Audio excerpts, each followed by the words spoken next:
Hi, Math 206 students. This is Dr. McGathy, and we have started Chapter 12, which is all about constructions, really, and congruences and similarities between objects. So a few things that we're going to be doing in this section is we will begin with our geometric constructions. So we'll lay the ground rules for how to do constructions and also start with a few examples.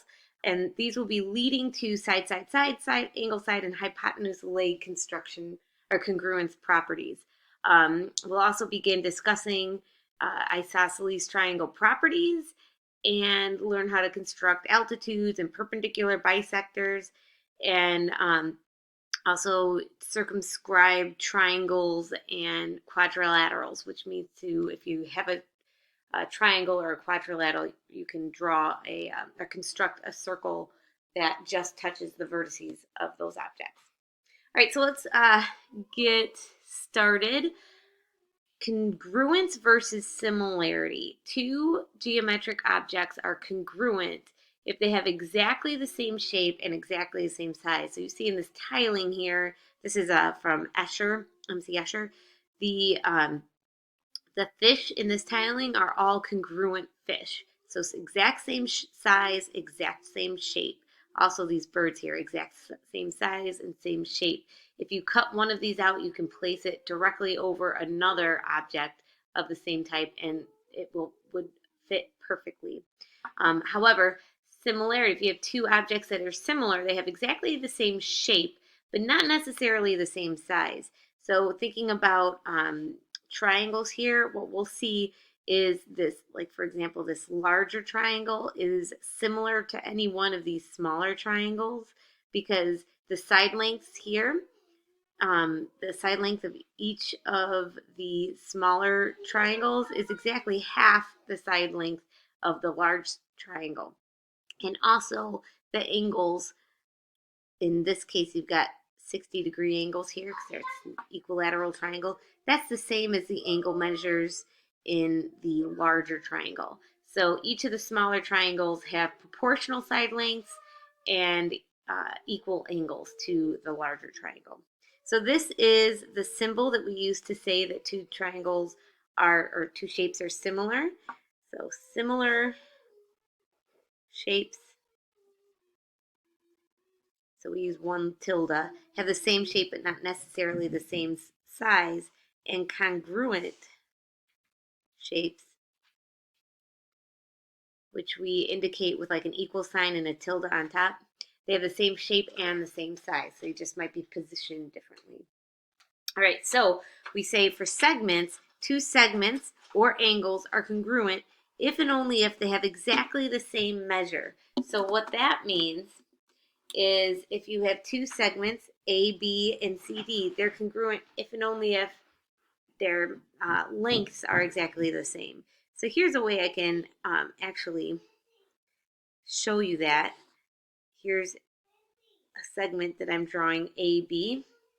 Let me draw another segment down here by using my compass as a measurement tool. So I can set the compass arms to like whatever this length is. Let me just copy this length down here. Make a little marking there. And then if I connect the two marks that I made, I've got these two line segments A, B, and CD. They have exactly the same measure because whatever this width is the same as this width down here. Same thing with angles. You have that two angles, okay, and I'll just maybe use my a drawing tool here to help me draw two angles that are congruent.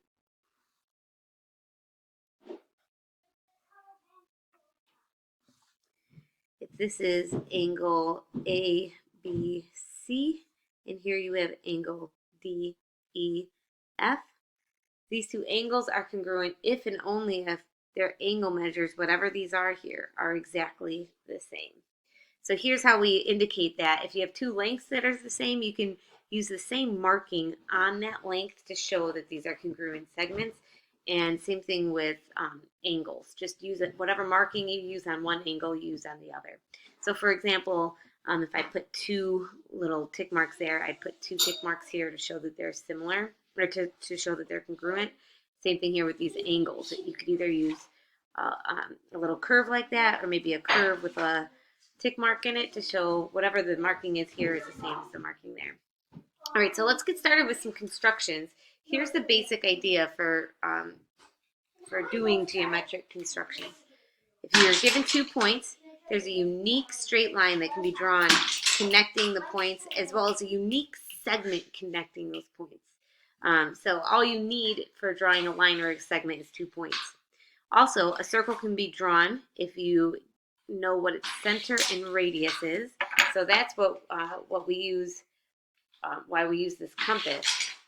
I put this point on this wherever the center of the circle is, and for the radius, I use the arms of the compass to set whatever length the radius is going to be.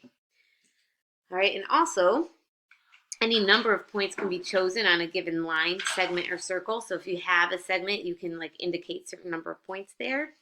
And the points of intersection of 2 lines, or 2 circles, or a line and a circle, because that's all we're going to be doing here is lines and circles. You can use those points of intersection to construct other lines, segments, or circles. And we're not going to use any instruments other than compass and a straight edge. Your straight edge doesn't need to have any markings on it. You don't need a ruler with line. You just need an object that you can use to draw a straight line segment connecting 2 points. All right, let's go through our first constructions. Number 1, construct a circle with the given center and radius. So I'll use the color green for this construction. The way I'm going to use this is I'll set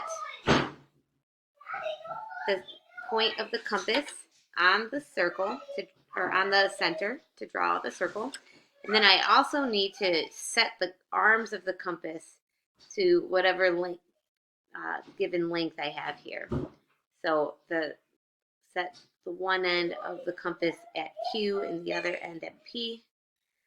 Now I can go ahead and copy that length over by setting the compass point at the center, the given center, and then make sure that you hold the compass, hold it up at the top.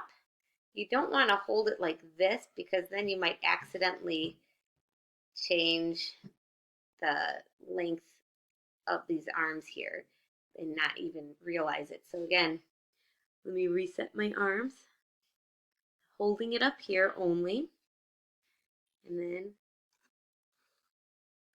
I'll draw my circle.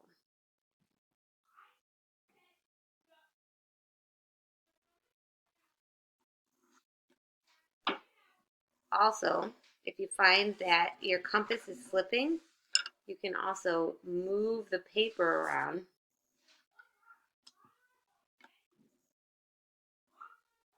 if you find that it's hard for you to draw a perfect circle. Again, the arms of your compass should not move at all. All right, now let's go ahead and do one more construction.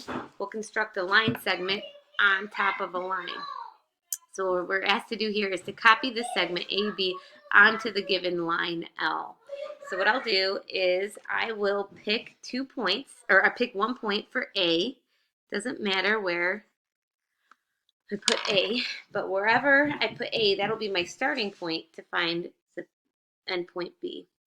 So I'll set the arms of my compass to the length of the segment AB, put the point at A, and then make a marking over here so I know where the intersection of, I don't have to draw the whole circle, but this would be where the intersection of my circle with the line would be. And that distance will be the same as the distance from A to B. So whatever that intersection point is, call it B.